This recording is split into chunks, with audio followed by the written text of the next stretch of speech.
terkait dengan homeschool selaku seorang pedagog supaya kita dapat menyerap informasi yang lebih baik tentang homeschool yang sesungguhnya dari kacamata Bu Adi sebagai seorang pedagog.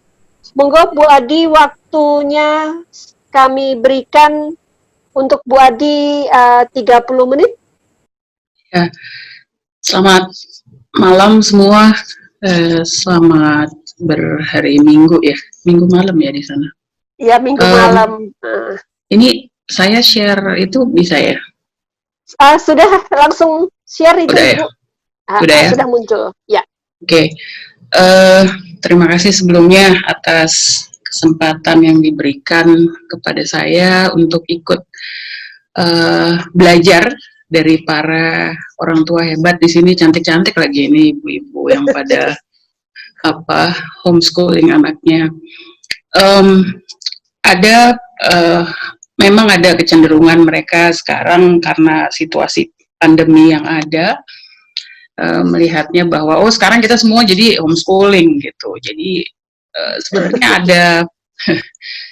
ada prinsip yang utama untuk mereka yang mungkin masih mempertimbangkan homeschooling atau yang memang sudah jadi praktisi homeschooling. Homeschooling tuh kalau berdasarkan sejarah ya, sejarah pendidikan di dunia itu awalnya mulainya sekolah itu dari homeschooling sebenarnya. Jadi kalau kita ngelihat model homeschooling klasikal gitu ya, itu sebenarnya adalah model homeschooling yang awal sekali, di mana kita belum ada pada saat itu belum ada sekolah, jadi belum ada grouping sekolah gitu. Dimana kalau di Amerika itu berawal dari Bible Studies gitu ya, yang terus akhirnya gitu ya berpegang pada Bible untuk mereka melaksanakan pendidikan anaknya. Nah, sekitar tahun mungkin 1800-an itu masih dilakukan per rumah-rumah gitu. Homeschooling mulai marak itu ketika ada industrial revolusi gitu ya, revolusi industri, di mana pada saat itu dunia memang juga sedang stres untuk situasi ekonomi, mau tidak mau both parents harus bekerja. Nah, itu mulai ada pengorganisasian sekolah dengan serius gitu. Tapi sebelumnya pengorganisasian sekolah itu based on community atau based on church gitu ya, atau berdasarkan tempat-tempat ibadah agama gitu. Nah, kalau kita tadi melihat gitu ya, ini ada dua contoh yang melakukan homeschooling karena alasan yang pertama memang pilihan gitu ya, yang kedua karena mau ada isu kesehatan anaknya. Jadi kita memang kalau untuk homeschooling kita lihat deh gitu, kenapa gitu kita melakukannya. Apapun alasannya, apakah itu karena terpaksa atau karena memang nggak ada pilihan lain atau karena tidak ada kesesuaian dengan model institusi yang ditawarkan di lapangan gitu ya. Setiap parent sebaiknya memang memiliki perencanaan dan visi dan misi yang jauh ke depan buat anandanya gitu. Mau disekolahin di sekolah umum pun tetap harus punya gitu grand design education untuk anaknya. Yang saya lihat ini agak jarang gitu ya, tidak hanya di Indonesia, tetapi biasanya parents itu go by the flow aja gitu. Jadi anak lahir gitu ya, kita punya planning buat anak kita, tetapi biasanya lebih mainstream gitu. Nanti dia masuk sekolah, terus nanti saya mulai tabungan dari awal untuk nanti dia kuliah gitu. Tetapi sebenarnya grand design tidak harus melulu dalam bentuk yang formal yang ada. Nah, homeschooling ini sebenarnya memberikan kesempatan bagi orang tua gitu ya untuk mendesain whatever it is futures gitu ya yang ingin diberikan untuk anaknya melalui pendidikan gitu.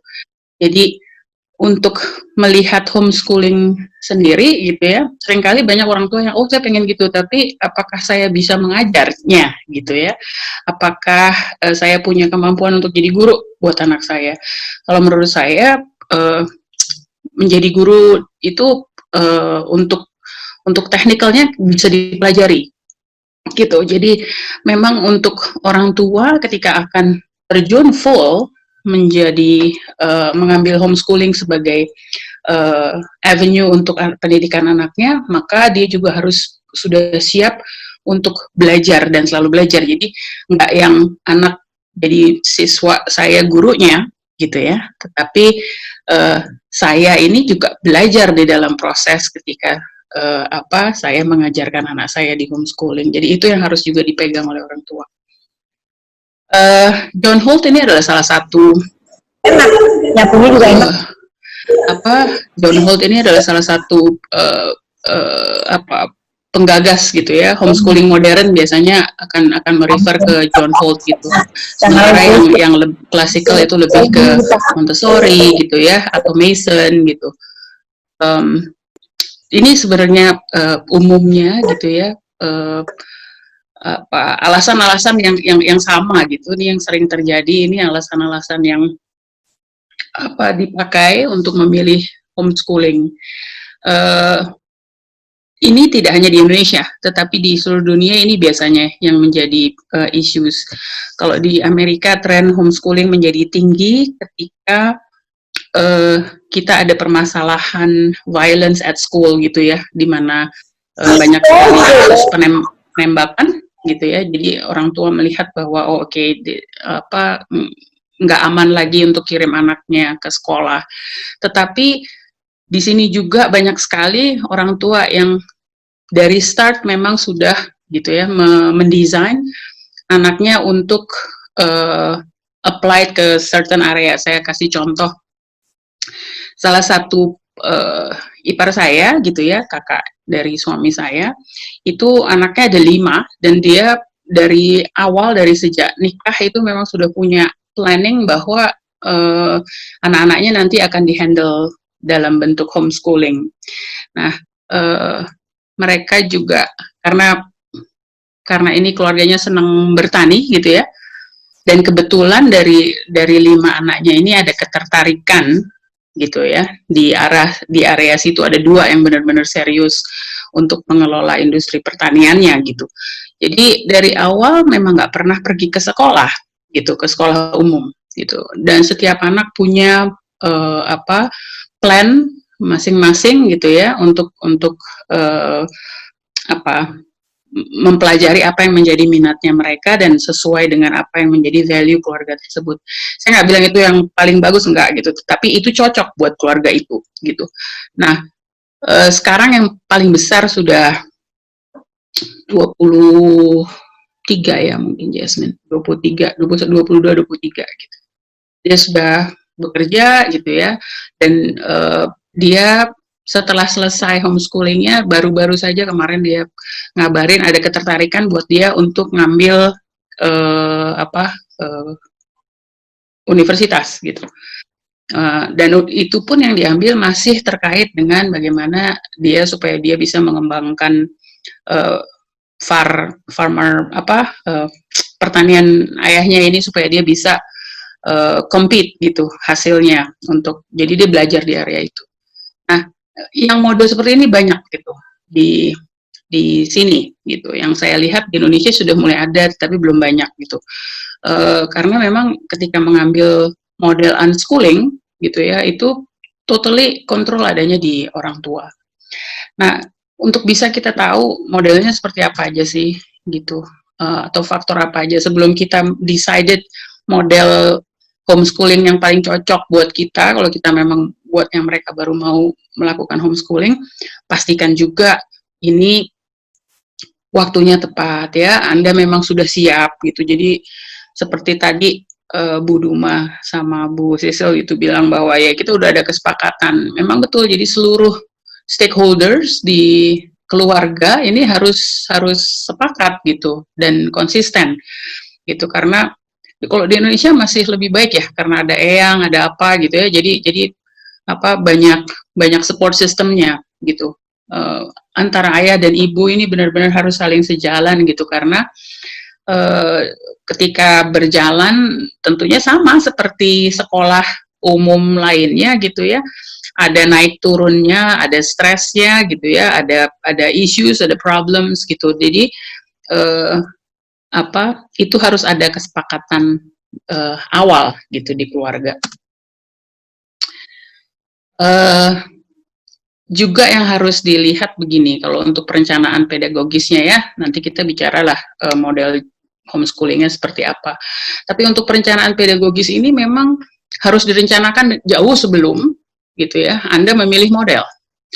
Jadi gini, banyak sekali yang saya lihat di lapangan atau beberapa cases yang terus konsul lah nanya atau apa ke saya, itu nggak cocok antara model yang dipilih gitu ya dengan perencanaan pedagogisnya gitu. Jadi dengan prinsip-prinsipnya si orang tua yang menjalankan itu sendiri.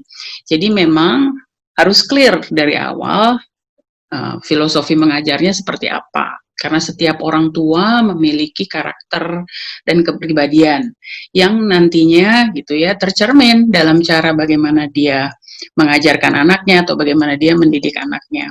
Itu ada yang filosofi mengajarnya adalah misalnya gitu ya, no pain no gain. Itu kan ada juga tuh yang berprinsip seperti itu, no pain no gain. Sehingga ketika dia mengajarkan anaknya, ya gitu, dia berprinsip bahwa kalau makin sulit rintangan gitu ya, akan makin bagus anaknya. Itu nggak ada yang salah di area itu. Tetapi ketika model yang dipilih misalnya ya, yang dipilih modelnya bentuknya sangat relax gitu ya. Jadi dia frustrasi sendiri ketika ngelihat programnya atau ketika akan melakukan pengajaran terhadap anaknya gitu. Jadi ini perlu disikapi dengan baik dari awal. Jadi tanyakan aja ke diri sendiri atau kita observe gitu ya, bikin catatan gitu. Saya nih kalau tingkat kesabaran saya seperti apa gitu ya, level reaktif saya seperti apa, kalau saya deal with the problem seperti apa gitu ya. Itu penting gitu, karena nanti ketika berinteraksi dengan Ananda atau ketika melakukan homeschooling, everything kan di-manage by parents gitu. Jadi seringkali parents overwhelming karena nggak melakukan persiapan sebelumnya, mungkin itu yang bahasanya. Homeschooling memang pilihan gitu ya. Ada juga yang modelnya, saya ada di sini beberapa orang Indonesia yang homeschooling selama pendidikan dasar, lalu ketika SMP SMA kalau anaknya memang udah siap, dia balik lagi ke normal regular setting gitu, ke sekolah biasa. Itu boleh-boleh aja, di Indonesia juga boleh seperti itu. Cuman memang yang saya sarankan, kalau mau melakukan homeschooling paling tidak Anda punya waktu atau punya planning memastikan satu set kelar gitu, atau enggak paling tidak 3 tahun. Karena ada cases yang saya pikir jadi kasihan anaknya, ditarik dari sekolah homeschooling karena orang tua merasa tidak ada sekolah yang bisa memahami anaknya. Itu satu. Lalu anaknya di homeschool. Ini karena juga mungkin orang tuanya marah gitu sama sistem sekolah di Indonesia. Di homeschool baru 8 bulan gitu ya, orang tua overwhelmed gitu. Wah, ternyata memang susah nih ini anak saya gitu. Mau balikin lagi gitu kan, mau balik lagi ke sekolah umum gitu. Nah, sekolah umum tentunya akan meminta rapot ini itu gitu ya. Nah, walaupun sekarang sudah jauh lebih baik saya rasa di Indonesia, tetapi memang belum ada, belum semudah gitu ya keluar masuk ketika di dalam setting negaranya itu memiliki aturan dan hukum yang melindungi. Jadi di Indonesia masih ada requirement rapot gitu ya, ketika kita akan masuk anaknya pindah gitu ke sekolah biasa di tengah-tengah. Jadi belum ada aturan untuk persamaan apakah tes ataukah hasil report homeschooling, karena homeschooling hasil reportnya kan bisa beragam gitu. Itu belum ada. Jadi kalau Anda lakukan ini di Indonesia dan memang ada rencana untuk kembali lagi ke dalam setting regular school, maka pastikan Anda terdaftar di KBM atau apa gitu, untuk memastikan ada administratively. Ini di Indonesia administratif itu menjadi sangat penting gitu. Kalau di sini mau sekolah mau nggak sekolah, datang aja ke sekolah gitu, nggak akan ditanya, pasti anaknya akan diterima gitu. Report urusan nanti, anak belajar dulu. Kalau di sini gitu. Kalau di Indonesia belum bisa begitu gitu. Jadi jangan sampai ketika di tengah-tengah nanti mau kembali anaknya repot gitu. Nggak bisa hanya karena masalah administratif.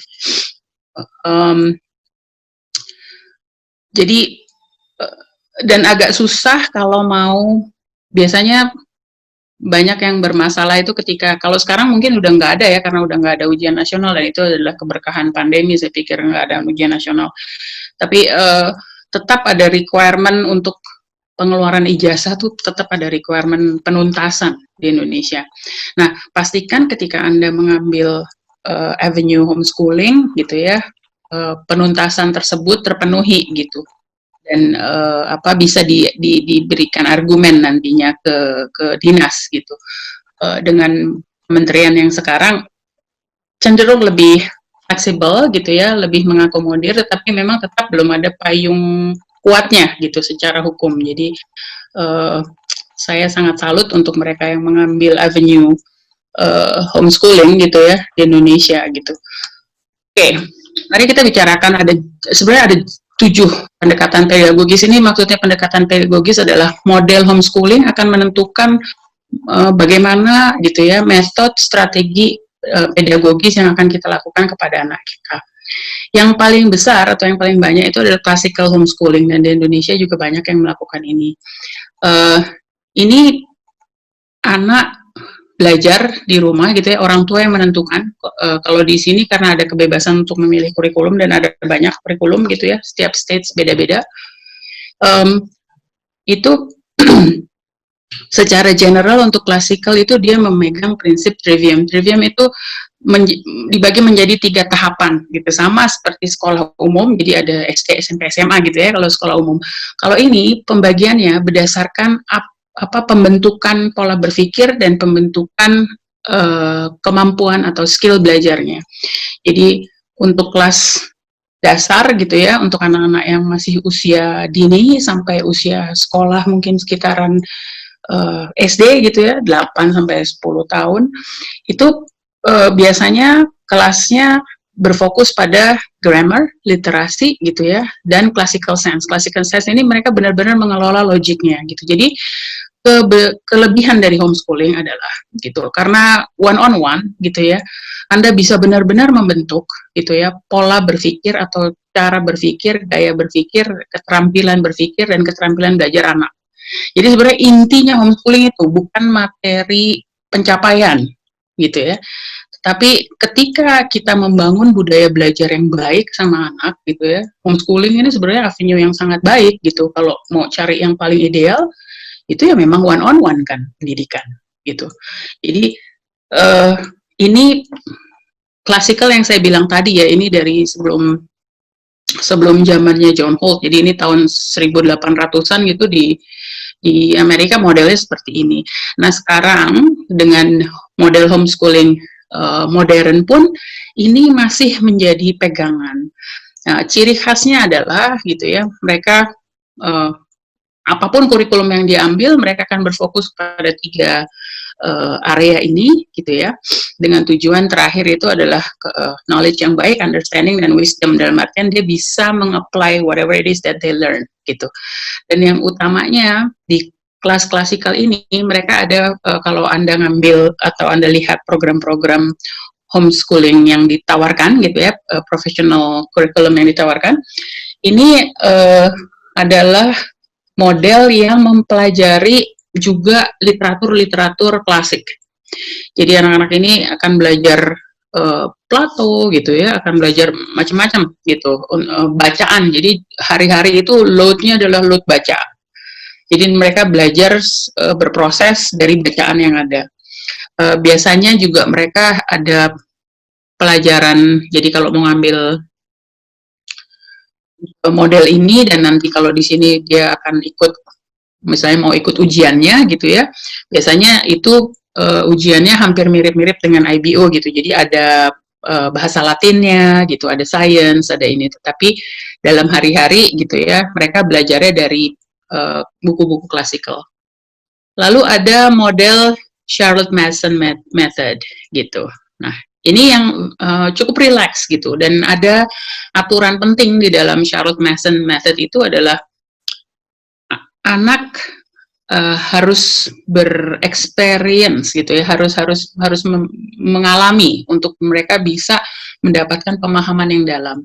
Sehingga di dalam model Charlotte Mason ini, kelas gitu ya, dalam artian kita kasih lectures atau kita diskusi yang terkait dengan materi basic konsep, itu sangat di limit gitu. Dalam sehari itu maksimal 1 jam 2 jam paling banyak gitu. Jadi ini biasanya kalau anak-anak yang dengan memakai model Charlotte Mason Method ini kerjanya keliaran. Maksudnya keliaran tuh gini, setiap hari itu selalu ada kegiatan di luar atau di dalam rumah yang memang bentuknya proses belajar. Jadi masak atau dia pergi jalan-jalan, dia cari park. Nah, itu alam itu menjadi tempat mereka, laboratoriumnya mereka gitu. Jadi kalau lihat gitu ya, di area ini banyak sekali dipakai prinsip Charlotte Mason Method ini di homeschooling para environmentalist gitu. Jadi green school gitu kita bilangnya ya. Itu mereka bercocok tanam, berkebun, berhini gitu. Nah, saya pernah menanamkan model Charlotte Mason Method ini di garden school di waktu saya di Hawaii itu, karena saya ada beberapa anak yang nggak bisa belajar di dalam kelas gitu ya. Mereka masuk ke dalam kayak penjaranya anak-anak gitu, juveniles gitu. Jadi ini sebagian diserahin untuk dibantu literasinya. Nah, ketika ini disetting dalam kebun dan lain-lain, mereka ternyata bisa lebih fokus gitu, bisa lebih belajar. Jadi memang pas buat mereka, dan memang nggak bisa lama-lama gitu, karena kalau belajar atau membahas konsepnya satu arah itu 15 menit aja udah hilang konsentrasinya gitu. So that this is like a good method untuk anak-anak yang memang cocok. Lalu ada Montessori. Montessori ini sebenarnya kalau untuk anak-anak berkebutuhan khusus, ini adalah model awal gitu ya, yang memang cocok gitu buat anak-anak dengan berkebutuhan khusus, karena dia fokusnya adalah humanistic student based gitu. Jadi memberikan ruang pada siswa untuk bergerak atau belajar, menentukan apa yang dia mau belajar sesuai dengan minatnya, sesuai dengan kecepatan dirinya sendiri gitu. Jadi setiap anak punya program individu masing-masing. Jadi kalau yang pure Montessori, ketika masuk ke sekolah, setiap anak akan sekolahnya biasanya bentuknya akan ada station. Kalau di Indonesia juga ada sekolah ya, Montessori itu kan ada station. Nah, anak akan masuk dan menyelesaikan tugas yang memang ada, yang dia pilih gitu. Tetapi tugasnya harus selesai. Jadi kalau si anak ngerjain puzzle-nya dia kerjain 5 atau 10 menit, habis itu dia mau ke tempat yang lain, oh nggak apa-apa, itu diberesin gitu, dia kerjain tempat lain. Tapi besoknya dia harus menyelesaikan tetap gitu. Kalau puzzle-nya belum selesai ya tetap dia kerjain lagi. Jadi modelnya seperti itu. Dan yang menjadi fokus utama juga di Montessori itu penanaman etos kerja dan produktivitas. Jadi kalau yang pakai metode Montessori, karena ini menjadi model utamanya, mereka jarang bilang ada tugas tuh mereka sebutnya work gitu. Jadi kalau masuk ke sekolah atau hari itu dia mau belajar, maka si ibu atau si tutornya gitu akan nanya, oke, hari ini kita mau kerja apa? Jadi the word work gitu ya, what are you going to do or what are you working gitu ya, today, itu menjadi sangat penting gitu. Karena itu memang pembentukan filosofi Montessori ini adalah untuk memastikan ketika selesai dalam pendidikannya, anak-anak ini memiliki etos kerja yang baik, anak-anak ini bisa menyelesaikan pekerjaan. Jadi nggak ada anak-anak Montessori itu yang kerjaannya nggak selesai gitu. Jadi walaupun lama kerjainnya, tetap harus selesai gitu dengan pace-nya sendiri. Nah ini menjadi pegangannya Montessori sebenarnya. Lalu ada model yang cukup populer untuk homeschooling modern, itu yang unschoolingnya John Holt gitu. Jadi dia ini memang konsep unschooling ini beranjak dari ketidakpuasan terhadap sistem pendidikan yang ada gitu. Jadi sistem schooling dan lain-lain yang ada itu dianggap sebagai membatasi kemerdekaan dan kebebasan belajar si anak. Nah, ini biasanya unconventional gitu ya, student center gitu, activity based gitu ya. Bahkan to the extreme untuk yang unschooling ini benar-benar menisbikan ujian.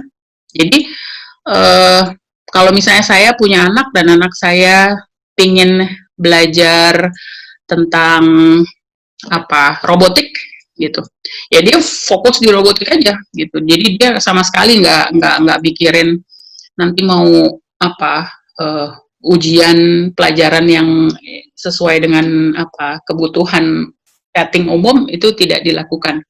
Nah, nggak apa-apa juga gitu. Kalau ini memang hal yang cocok gitu, silahkan. Jadi homeschooling tuh menyenangkannya adalah karena sangat bebas gitu dalam penerapannya. Nah, untuk orang-orang yang memilih unschooling ini biasanya pretty brave gitu ya, karena tentunya ketika masuk ke dalam dunia nyata gitu ya, untuk bekerja dan lain-lain, itu tentunya akan ada pertanyaan. Jadi kalau di sini misalnya masuk kerja, suruh ngisi. Kalau dia bilang homeschool dan nggak ada exam, ya disebut gitu.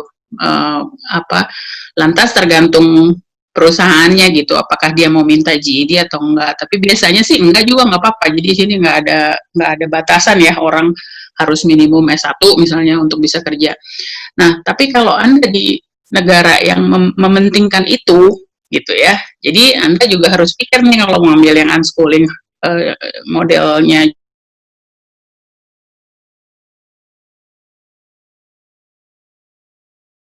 Skill yang bagus sekalipun kalau di Indonesia nggak punya jasa ya nggak bisa gitu.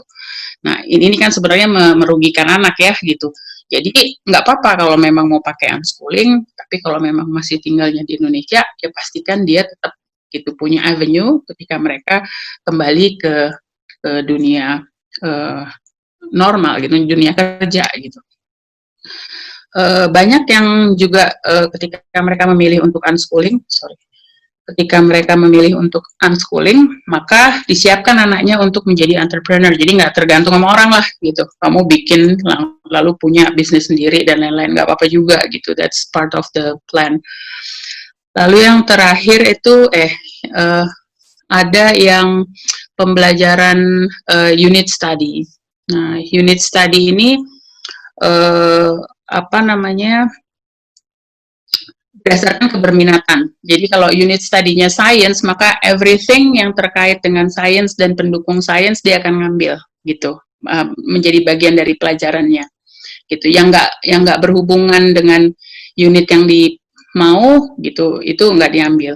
Atau dia belajar per unit. Jadi kalau misalnya udah selesai science dalam waktu sekian bulan, lalu dia akan belajar languages gitu dalam sekian bulan. Jadi tergantung aja model ininya seperti apa.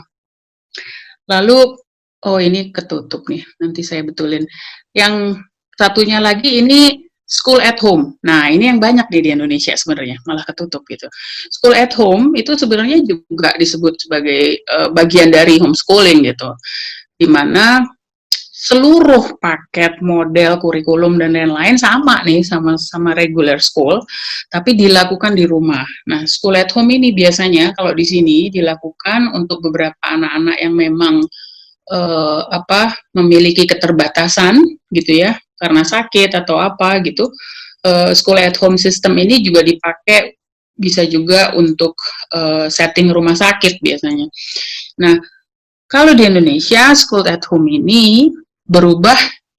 Nah, ini saya ngelihatnya ini baru ada di Indonesia sih saya lihatnya, tapi mungkin di negara lain ada juga, saya nggak tahu juga. Tapi di mana ada organisasi gitu ya yang mengelola homeschooling jadinya gitu. Entah itu di mall, entah itu dia di ruko sendiri atau dia punya bangunan sendiri. Jadi saya sebenarnya suka mempertanyakan, so what's the difference between you and the school gitu. Jadi tapi itu yang dijual gitu, dan itu yang laku gitu. Jadi ini kembali lagi saya ke dalam proses bahwa bisa jadi memang ada permasalahan dengan pendidikan umumnya, atau si orang tua ini udah juga putus asa, gitu, bisa jadi ya, karena ada beberapa cases yang anaknya begitu uniknya dan sekolah di Indonesia belum terlalu baik gitu dalam memperlakukannya, sehingga orang tua memilih untuk udah deh disekolahin di homeschooling aja tuh. Tapi juga orang tuanya nggak memiliki kapasitas atau tidak memiliki komitmen untuk homeschooling dengan pilihan yang benar-benar homeschooling. Jadi ya udah deh di sekolah tapi homeschooling. Nah, di sekolah homeschooling di Indonesia ini yang saya lihat banyak justru malah yang berkembang gitu ya. Kurikulumnya memakai kurikulum nasional KBM juga gitu. Jadi PKBM juga sih sebenarnya gitu. Jadi kalau yang biasanya sekolah-sekolah homeschooling yang seperti itu ada izin PKBM gitu, atau enggak dia mengacu pada PKM, karena nggak mungkin dia bisa mengeluarkan ijazah yang diakui pemerintah kalau dia modelnya settingnya bukan sekolah gitu. Jadi yang sekarang perundangan Indonesia itu yang bisa mengeluarkan itu masih baru PKBM yang ditunjuk oleh pemerintah atau yang mendapatkan izin dari pemerintah atau sekolah gitu. Jadi ini sebenarnya ini juga yang banyak menimbulkan kerancuan tentang homeschooling, sehingga kalau menurut saya itu diluting the goodness of homeschooling gitu. Jadi hal-hal yang bagus dari homeschooling itu jadi tercairkan gitu. Jadi kurang kelihatan ketika yang lebih banyak muncul adalah homeschooling yang model ini gitu, school at home. Yang terakhir itu ada bentuknya eklektik. Nah, ini banyak nih para hipster atau para generasi orang tua milenial, mereka memilih ini gitu. Jadi lebih rileks, lebih nanti Montessori, oke, boleh deh aku ikut Montessori. Nanti ya aku nanti cobain unit study juga gitu. Jadi dia dicampur aja gitu. Nggak apa-apa juga gitu. Tetapi ketika mau lakukan ini, pastikan gitu ya, tidak bertolak belakang one of the other curriculum atau one of the other principle gitu misalnya. Lalu pastikan juga dalam prosesnya ini anak dapat penuh gitu, karena model akan mempengaruhi hasil nanti gitu ya. Terlalu eklektik pun membuat anak juga jadi bingung gitu. Jadi akan lebih baik kalaupun Anda mau eklektik, nah yang saya bilang tadi bahwa kuatkan filosofi pendidikan dan strategi pedagogis yang akan Anda terapkan gitu. Sehingga mau pindah ke model yang manapun juga ada satu benang merah yang tetap diajarkan ke anak, sehingga itu menjadi karakter yang kuat bagi anak-anaknya. Pedagogi itu sebenarnya adalah seni mengajar dan belajar. Jadi kalau kita nggak suka belajar, akan sulit buat kita untuk mengajar gitu. Ini berlaku juga bagi para guru gitu. Jadi saya suka heran kalau ada guru yang nggak suka belajar terus ngajar dan ngaku jadi guru. Terus saya bilang mungkin kamu salah nih areanya gitu. Harusnya kalau mau belajar di area pedagogi, maka gitu ya, kesukaan akan belajar itu udah jadi bagian dari gitu. Itu pertama. Kalau kita mau homeschooling, tadi pertanyaannya kan emang orang tua siap untuk jadi guru, ya kenapa nggak siap gitu? Kan isu-nya kan sebenarnya saya jadi guru karena saya sekolah untuk jadi guru. Nah, parents kan jadi parents terus sekarang nih guru harus jadi guru gitu kan, bukan karena dia nggak bisa jadi guru kan, karena memang nggak mengikuti training itu atau tidak belajar tentang itu. Jadi saya selalu bilang bahwa bisa saja parents itu nggak apa menjadi parents itu nggak membatasi dia untuk bisa menjadi guru yang baik gitu. Jadi tapi memang harus mau belajar. Jadi coba ditanya sendiri gitu juga dalam diri sendiri ketika Anda mau melakukan homeschooling itu Anda suka belajar atau enggak gitu. Karena di dalam prosesnya akan ada banyak sekali proses belajar, mau tidak mau belajar sistemnya, mempelajari anakmu, mempelajari konten materi, itu harus dilakukan kan gitu. Dan saya yakin ini para ibu yang sudah melakukan homeschooling, ini adalah ibu-ibu yang suka belajar gitu. Karena kalau nggak mungkin gitu, susah akan melakukannya, karena jadi setengah-setengah gitu. Nah, di dalam homeschooling juga yang harus dipastikan adalah Anda nggak harus jadi super guru gitu, yang nggak punya salah, yang nggak juga gitu. Jadi yang penting Anda bisa resourceful gitu ya, tadi seperti yang dicontohin Bu Duma sama Bu Cecilia gitu. Yang kedua adalah humble enough untuk melihat where is my limit gitu. Kapan kita harus ambil resource luar, kapan kita harus gitu ya mendapatkan bantuan dari luar, apa kapan kita harus bergantung sama support system. Itu menjadi penting. Karakter kita itu nanti yang akan menjadi gaya mengajar kita. Tentunya pahami teori belajar, tumbuh kembang dan lain-lain, spesifik aja buat anaknya, jadi nggak harus untuk belajar seluruh jenis. Jadi modelnya dibalik gitu. Anakku seperti ini. Kalau dalam proses tumbuh kembang tuh dia gimana sih gitu. Anak normalnya tuh harusnya gimana, yang seumur dia tuh gini gitu. Jadi very specific yang dengan anandanya gitu. Kalau ketika itu terjadi biasanya akan sangat bagus hasilnya gitu. Lalu tentukan beat musik dalam mengajar. Maksudnya begini. Ada orang tua yang keburu-buru gitu. Jadi kayak model ngajarnya seperti model ngajar guru di sekolah umum, ngejar setoran kurikulum gitu. Kalau homeschooling kan enggak gitu, pace-nya itu pace-nya Anda sendiri, so Anda tentukan gitu, kapan Anda mesti cepat, kapan Anda mesti pelan gitu ya. Kalau memang sikonnya pada hari itu gitu, bangun tidur, badan kita juga agak kurang enak badan misalnya, terus anak juga mulai rewel dan lain-lain ya, memang kalau memang perlu break pada hari itu Anda lihatlah schedule-nya, Anda kurangi gitu, hari itu tujuan yang tadinya ada 5 yang harus diselesaikan ya 1 atau 2 aja lah gitu, nggak apa-apa kan, nggak ada kepala sekolahnya kan Anda sendiri gitu kan, nggak ada kan gitu ya gitu. Jadi maksud saya relax gitu, jangan juga terlalu rigid, walau memang organisasi perlu ya di dalam homeschooling, karena kalau enggak nanti juga nggak jelas gitu kemana jalan, gitu nggak jelas ininya kemana. Jadi intinya sebenarnya adalah kalau mau memahami pedagogi gitu ya, itu adalah satu, penanaman budaya belajar. Jadi inti dari seluruh homeschooling yang Anda atau pendidikan yang Anda lakukan gitu ya, sama seperti di sekolah, itu sebenarnya bukan materinya. Materi itu kan bisa kita pelajari kapan saja gitu. Tapi apakah anak kita ini memiliki kemampuan belajar, menyukai belajar gitu ya, memiliki budaya belajar yang baik. Nah, ini kalau dengan homeschooling ini bisa di-nurture dengan luar biasa gitu. Yang sekolah tidak memiliki luxury untuk itu. Sekolah memiliki hanya keterbatasan waktu kan untuk bisa membangun budaya belajar, mau PR, ini itu sebenarnya kan bagian dari penanaman budaya belajar. Jangan lupa untuk selalu memanusiakan anak gitu. Jadi seringkali orang tua ketika melakukan homeschooling, ini anak subjeknya menjadi projectnya dia, project masa depan gitu.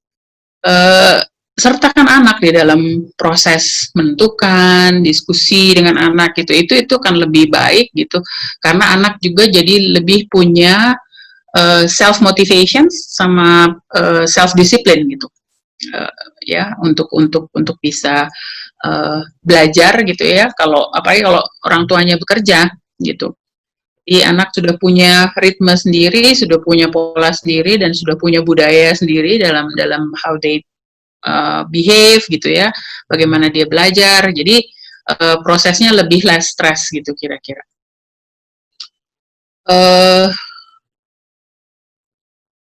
Jadi kembali ke awal yang ingin saya tekankan adalah pedagogi itu bisa banyak ya. Pedagogi itu salah satunya dalamnya adalah model pendidikannya, metodenya dan lain-lain. Pedagogi apapun gitu ya, itu harusnya sejalan dengan tujuan akhir atau grand design-nya gitu. Jadi yang selalu saya sarankan kalau sekarang ada pertimbangan mau homeschool gitu ya, maka kedepannya seperti apa?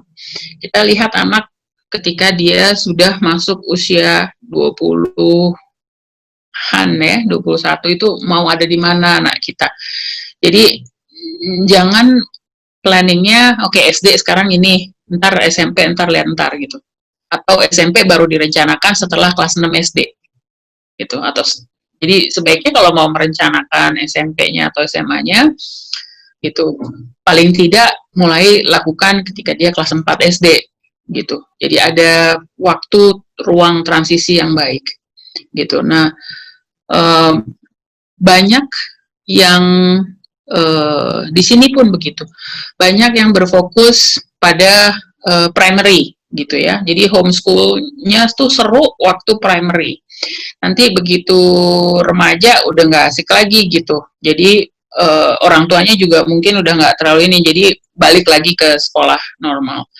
Tapi sebenarnya kalau kita punya grand plan yang baik gitu ya, SMP dan SMA ini sebenarnya untuk homeschooling itu sangat menyenangkan loh buat anak sebenarnya gitu, karena banyak sekali kesempatan-kesempatan yang dia perlukan gitu ya untuk diasah untuk kembali ke dunia kerja nantinya, dunia produktif nantinya, yang jauh lebih banyak waktunya bila dilakukan di homeschooling dibanding di sekolah reguler.